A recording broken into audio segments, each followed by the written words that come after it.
Alexis Moncayo y Licenia Espinel comparten un diálogo con el invitado. En Punto Noticias hablamos de...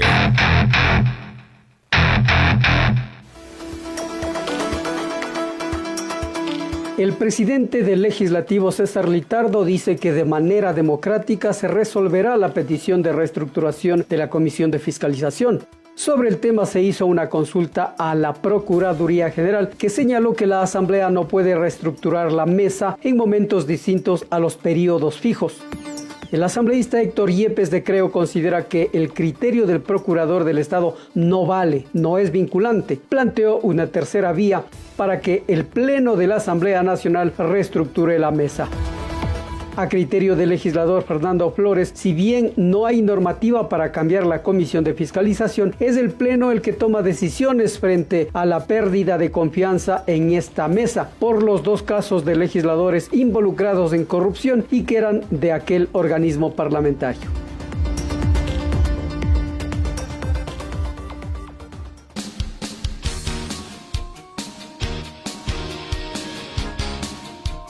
Siete de la mañana con 46 minutos, 7 con 46 minutos, y tal como ustedes lo escucharon, nos acompaña ya a través de la vía telemática el asambleísta por la Revolución Ciudadana, Juan Cristóbal Lloret. Asambleísta Lloret, buenos días, bienvenido a Punto Noticias a través de Pichincha Universal. Les saludamos, quien le habla, Licenia Espinel y Alexis Moncayo. Ayer la Asamblea Nacional no logró reestructurar la Comisión de Fiscalización tras el debate de una propuesta para cambiar a sus miembros debido a que existen supuestos procesos penales abiertos en contra de varios de los integrantes de esta comisión, que, perdón por lo que le voy a decir, da vergüenza. ¿Qué pasó? ¿Qué va a pasar ahora? ¿Cuál es el futuro de esta supuesta reorganización? Bienvenido, legislador. Hola, qué gusto saludarles, estimado Alexis, estimada Yesenia. Un abrazo fraterno para ustedes y sobre todo para la directa audiencia de Pichincha Universal. Otro episodio de vergüenza el día de ayer en la Asamblea Nacional. Ahí la escasa o nula calificación positiva de la propia Asamblea, con menos del 2% de aceptación y de credibilidad. Lo que sucedió el día de ayer, luego de que no pasaron dos mociones, la primera que se planteaba acoger el criterio del procurador, una propuesta lanzada por el oficialista Alberto Arias. El Movimiento Alianza Is, así es, Alberto Arias. Pasó esta moción, no pasó la moción de Pepe Serrano, que planteaba una reestructuración de la comisión, pero no se daba los nombres y planteaba hacerlo la siguiente semana. Y la tercera, ustedes saben que en los órganos colegiados, cuando el presidente cierra el debate y llama a votación, suspender las votaciones, pues. Es más, en los órganos colegiados, en los consejos provinciales, en los consejos cantonales, es más, los miembros pueden salir de la sesión en la votación. Pero aquí se hace lo que se le da la gana al presidente de la Asamblea, un presidente que de por sí no gobierna. Tenemos un personal que no gobierna la Asamblea porque le dan gobernando desde el Ejecutivo. Y ni siquiera es desde el presidente de la República, sino desde una ministra que es la que abiertamente dice que tiene la obligación de coordinar. Se iba a dar esa votación que planteaba una configuración, una reconfiguración de la Comisión de Fiscalización con distintos miembros de distintas bancadas, es decir, una comisión en la amplia mayoría en esa comisión, automáticamente suspende la sesión de manera abrupta. Entonces, eso nos deja en un mal predicamento a la propia Asamblea Nacional, muy mal predicamento a la propia Asamblea Nacional y sobre todo se evidencia una vez más la injerencia seguramente desde impedir que se lleve adelante esta votación y una reestructuración que obedece a un clamor popular, a un clamor ciudadano de que se pueda llevar adelante los procesos de fiscalización de manera transparente con una nueva comisión, luego de todos los cuestionamientos que se han dado a la actual comisión de fiscalización que ha estado en una serie de retrocesos. Legislador, usted decía hace un momento que César Litardo, obviamente carente de liderazgo, siendo controlado por la ministra de Gobierno, la señora Romo, que parece que tiene control de absolutamente todo, no dio paso a lo que fue un mandato del Pleno de la Asamblea. Y yo en el comentario anteriormente me refería al hecho de que el Pleno de la Asamblea es el máximo organismo en el ámbito legislativo. ¿Cómo asumen ustedes esta decisión de Litardo de bloquear el dar paso a los pedidos de juicio político, tanto en contra de Martínez, que ayer vimos fue defendido a capa y espada por la bancada de Creo, como también los pedidos de juicio a María Paula Romo? ¿Cómo debemos interpretar esa actuación timorata del señor Litardo? Bueno, como un claro sometimiento, como lo que ha venido pasando en estos últimos meses, un claro sometimiento de Litardo, del presidente de la EA, hacia una agenda que viene desde el Ejecutivo, una agenda de impunidades del Ejecutivo. Porque aquí existe una serie de desacatos del propio presidente de la Asamblea Nacional a las propias resoluciones del máximo órgano, que es el Pleno de la Asamblea. El 28 de agosto, el Pleno resuelve que en un plazo de 48 horas se tienen que llevar adelante el tratamiento de los diferentes juicios políticos. Y resulta que han pasado 14 días, estimado Alexis, sin que el presidente de la Asamblea dé cumplimiento, en un claro desacato a la máxima instancia de la Asamblea Nacional, que es el Pleno. Entonces, existe un claro sometimiento a una agenda desde el Ejecutivo, pero sobre todo existe una violación inclusive a las propias reglas de la propia Asamblea Nacional. Es muy grave lo que sucede en la primera, porque tenemos un presidente que no gobierna, tenemos un presidente seducido o sometido por el poder desde el Ejecutivo y que claramente no está dispuesto a cumplir inclusive las propias resoluciones del máximo órgano que es la Asamblea Nacional. Entonces eso puede acarrear inclusive, yo no descarto, una revisión de esos temas que podrían desencadenar inclusive en una nueva crisis del Ejecutivo con un presidente que tiene que responderle no solo a la Asamblea, sino al país, por qué no ha dado cumplimiento a esa serie de acciones y resoluciones que se ha planteado en el seno de la Asamblea Nacional. Asambleísta Lloret, ¿es vinculante o no este pronunciamiento que se consiguieron ayer a última hora, que lo consiguió el señor Litardo de la Procuraduría del Estado, en el sentido de que no se puede reestructurar la Comisión de Fiscalización? ¿Y hasta qué punto se justifican las declaraciones de los legisladores Callejas y Luis Pachala, que advierten que no se puede realizar el cambio de una comisión fuera del periodo de 2 años y advierten de que existirían intereses supuestamente políticos detrás de este intento de reconfigurar una comisión que por ética debía haberse reconfigurado? Si la mayoría de sus integrantes están involucrados, por lo menos haberse apartado para dejar que las investigaciones sigan su curso, si están salpicados en este aparente reparto de hospitales. Mire, es lamentable y vergonzoso lo que sucede en la Comisión de Fiscalización, que no se ha podido llevar adelante procesos de fiscalización de la manera adecuada y sobre todo hay un cuestionamiento a los miembros de esta comisión. Lo otro es una jugada del propio presidente de la Asamblea en el sentido de que se pueda pedir una consulta a la Procuraduría General del Estado, porque la interpretación de las leyes es quien las crea, y precisamente quien las crea es la propia Asamblea Nacional. Hacía oscuridad con respecto al proceso, porque si bien es cierto, la ley de la función legislativa establece que se designará las comisiones en inicio del periodo y en mitad del periodo, pero también hay cierta ambigüedad en el sentido de que si se puede o no reestructurar esas comisiones.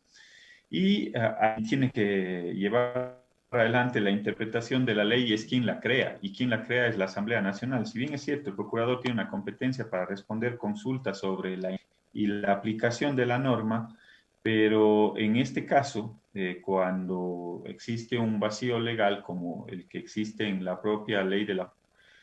por último, el máximo órgano de interpretación es quien la crea, y quien la crea es la propia Asamblea Nacional. Entonces, me parece que esa no fue nada más que una jugada, una jugarreta como la que están acostumbrados a hacer, sobre todo estas autoridades que no gobiernan la Asamblea Nacional, para tratar de impedir que esa una clara tendencia oficialista, sobre todo quienes manejan esa comisión, es muy cercana a la señora Romo y aquí y sobre todo aquellas personas que en algunos de los casos, no en todos por supuesto, están cuestionadas por el reparto de los hospitales. Entonces es vergonzoso que en el país quienes tienen que llevar adelante el juicio político a la señora que reparte aparentemente los hospitales en el país son los mismos que están mencionados en ese caso. Entonces eso no se puede dar porque el país necesita y sobre todo los ecuatorianos exigen transparencia en el manejo de la fiscalización, más aún cuando el nivel de credibilidad de la Asamblea Nacional está por los suelos. Y eso se debe a un presidente que no gobierna con un claro sometimiento desde el Ejecutivo. Legislador, Sí, ¿se convertiría en un problema el, por ejemplo, incluir en esta nueva conformación a Roberto Gómez Alcíbar, independiente, por ser él uno de los que está proponiendo el enjuiciamiento político de la señora Romo? ¿Deberían, digamos, dejar a un lado el nombre de Roberto Gómez para quizás no entorpecer la conformación de la nueva comisión?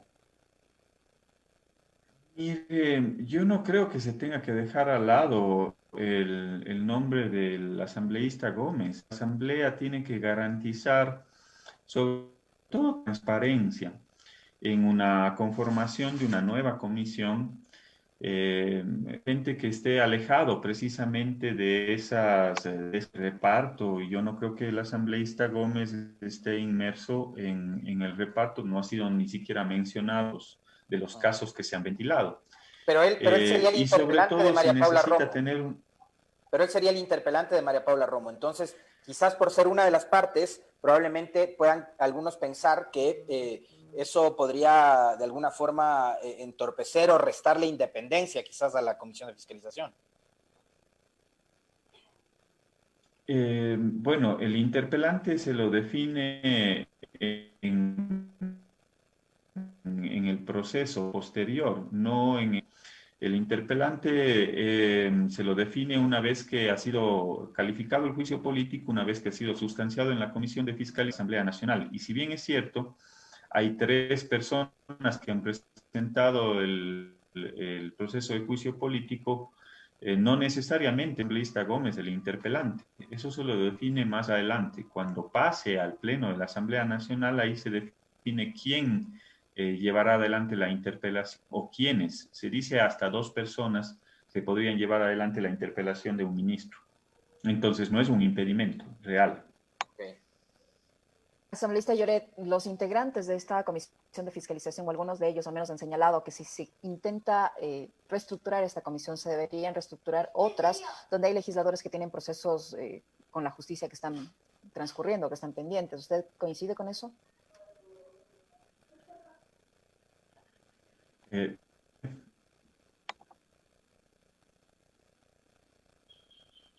¿No te escuchó? ¿O sí? Sí, no le escuché a Yesenia la última parte, perdón, estoy con algún problema de conexión. Le decía, asambleísta Lloret, que los integrantes, algunos de los integrantes de la actual comisión de fiscalización que está buscando ser reestructurada, han pedido que bajo esa lógica también se deberían reestructurar todas las comisiones que tengan a sus integrantes con procesos judiciales pendientes. ¿Usted cree que debería pasar esto? ¿Está de acuerdo con ese tipo de pronunciamientos? Mire, yo creo que se tiene que llevar adelante un proceso de fiscalización porque es la comisión con la cual se tiene llevar adelante los diferentes juicios políticos por transparencia en el país. Las otras comisiones, que si bien es cierto, no están llevando adelante el tratamiento de temas, sobre todo, o poner en evidencia hechos de corrupción de este gobierno.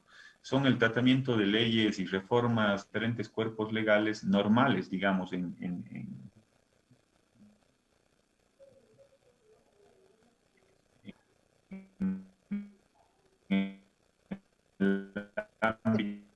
Tenemos dificultades, Alexis, en la conexión con el legislativo. asambleísta Lloret. La comisión que sigue en escena y sobre todo en evicción.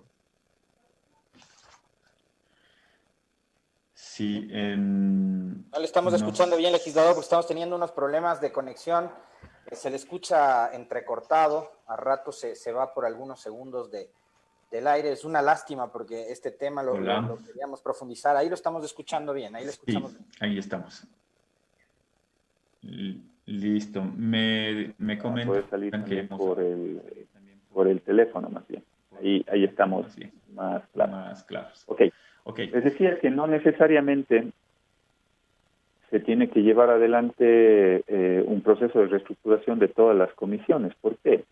Porque la comisión que tiene que poner en evidencia todos los procesos de fiscalización en relación sobre todo a los actos de corrupción y a las violaciones a las diferentes leyes que se han planteado por las diferentes fuerzas políticas es la comisión de fiscalización.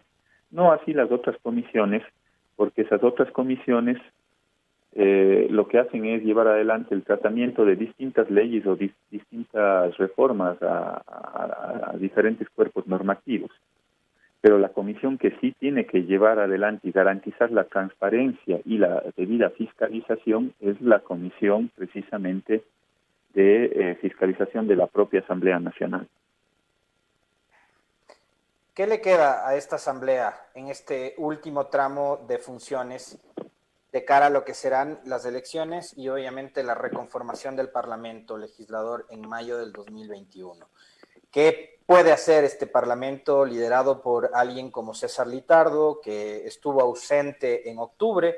Él dijo que prefería que le llamen tibio, pero que prefiere ser un demócrata en ese momento, cuando la Asamblea no se pronunció, cuando no se le dio una salida política a la crisis tan profunda que vivió el país durante más de 11, 12 días.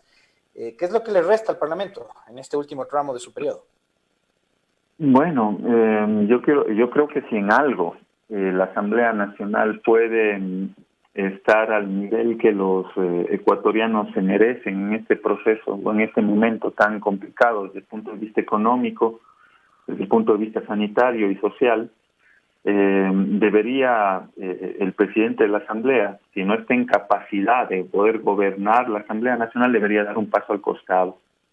Yo creo que el país entero, el Ecuador, no se merece un presidente que no gobierne, un presidente sometido al poder político desde el Ejecutivo y sobre todo sin la capacidad necesaria para llevar adelante una verdadera fiscalización.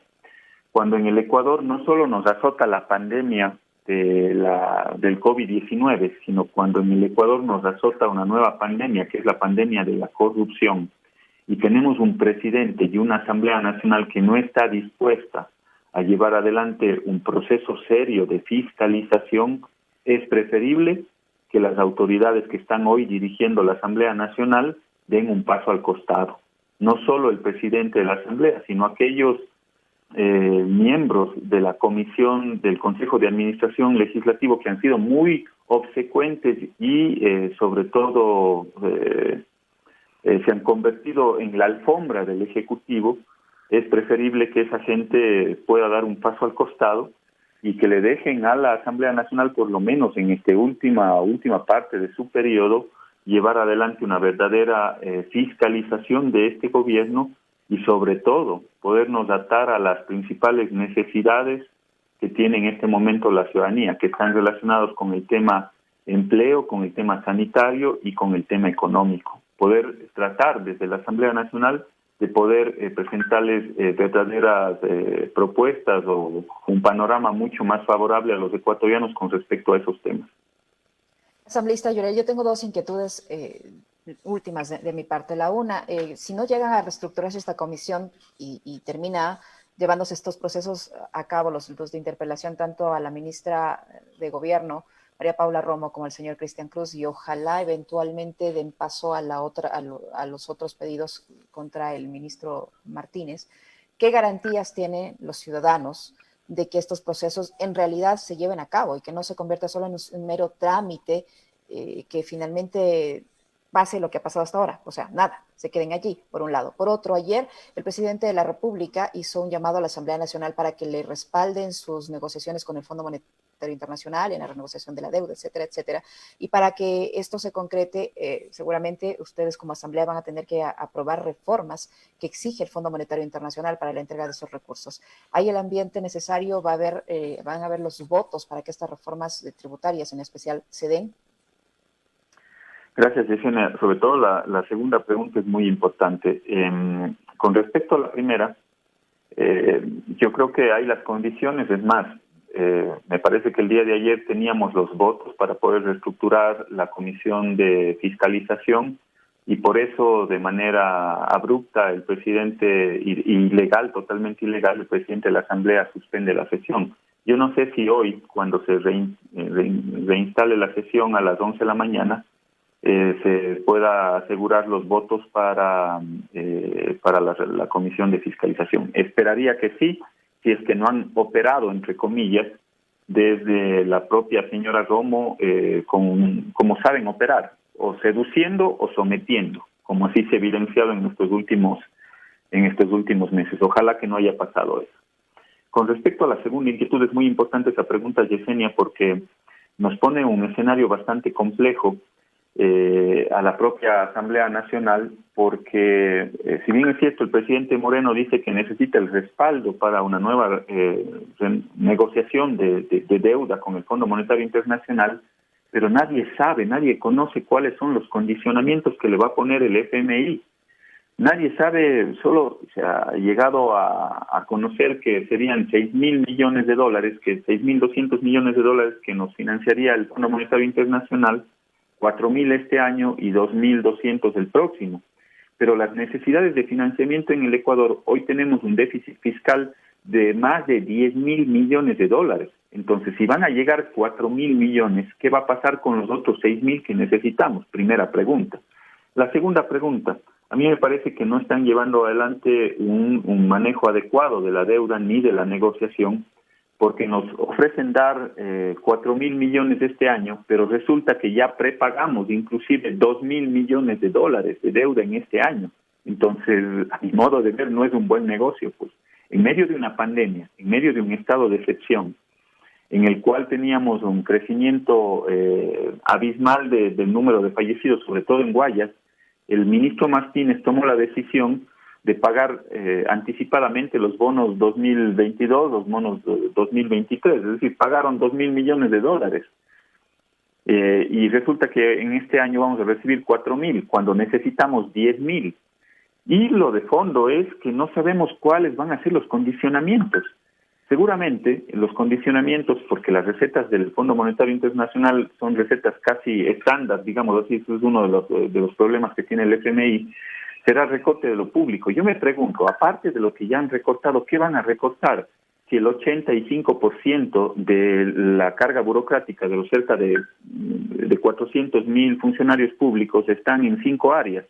Están en seguridad, están policías y fuerzas armadas, están en salud, médicos, están en educación, maestros, están en la seguridad social, y están en el ámbito judicial, funcionarios judiciales. ¿Qué van a recortar? Seguramente terminarán recortando maestros y médicos.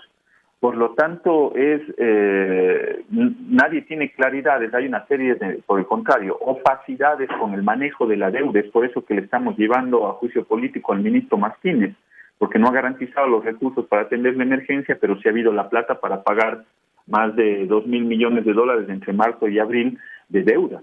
Entonces esas son las cosas que no se entienden, y si el presidente Moreno pide un respaldo, primero debería decirle al país con claridad a qué le están condicionando al Ecuador en los próximos años con el FMI.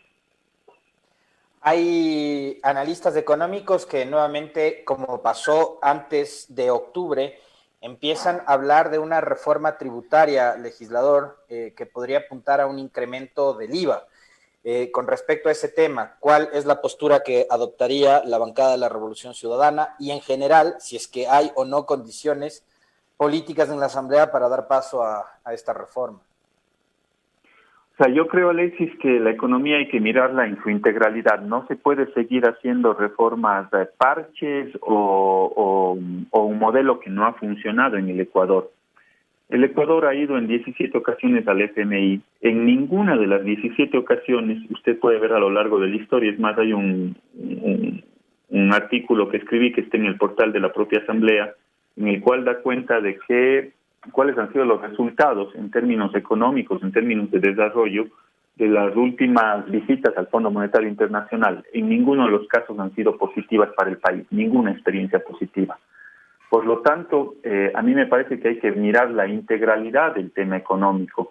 No se resuelve solo con un incremento del IVA o un incremento de impuestos. Hay que ver un tema estructural, hay que tratar de recuperar el ingreso de los ciudadanos, porque cuando los ciudadanos recuperan su ingreso, que han sido deteriorados en este gobierno, es decir, a los funcionarios públicos les han reducido la jornada laboral y por ende les han reducido los salarios. Y en el sector privado se aprobó una ley nefasta, que es la ley humanitaria, que lo que hace es reducir la jornada laboral y también se reduce el ingreso. Cuando usted tiene menos dinero en sus bolsillos, lo que afecta inmediatamente es a la capacidad de consumo. Si cae la capacidad de consumo, cae la demanda. Si cae la demanda, cae la producción. Si cae la producción, cae el empleo y cae el pago de tributos. Por lo tanto, nos metieron en una dinámica regresiva y la única forma de combatir esa dinámica regresiva es con políticas anticíclicas. Y esas políticas anticíclicas tienen que venir de la mano de toda una propuesta estructural a nivel económico. Por eso, lo que se juega en el 2021, en las elecciones del 2021, no es menor, porque al final los ecuatorianos tendrán que decidir entre dos modelos. El modelo neoliberal al cual nos han llevado durante estos últimos años, con la política fondo monetarista, es lo que vivimos en este momento, recorte de lo público, despidos y demás, o regresar a un modelo progresista. Entonces, no es menor las elecciones del 2021 y el modelo progresista solo se lo puede implementar en la medida en la cual tengamos gente que tenga la capacidad desde el punto de vista económico, el conocimiento, la experiencia para poderlo implementar. Es decir, ahí cala muy bien el perfil de quienes tienen que representarnos en el 2021. Se necesita claramente un economista que conozca del tema público, que conozca de la dolarización en el Ecuador, y sobre todo que tenga experiencia en ese ámbito. Queremos agradecerle al asambleísta Juan Cristóbal Lloret, asambleísta por la Revolución Ciudadana, que ha estado con nosotros en esta primera etapa de nuestro programa de entrevistas. Gracias, asambleísta Lloret. Muy gentil. Muchas gracias a ustedes. Un cordial saludo. Un abrazo para todos. Punto Noticias. Estamos en las noticias que hacen historia.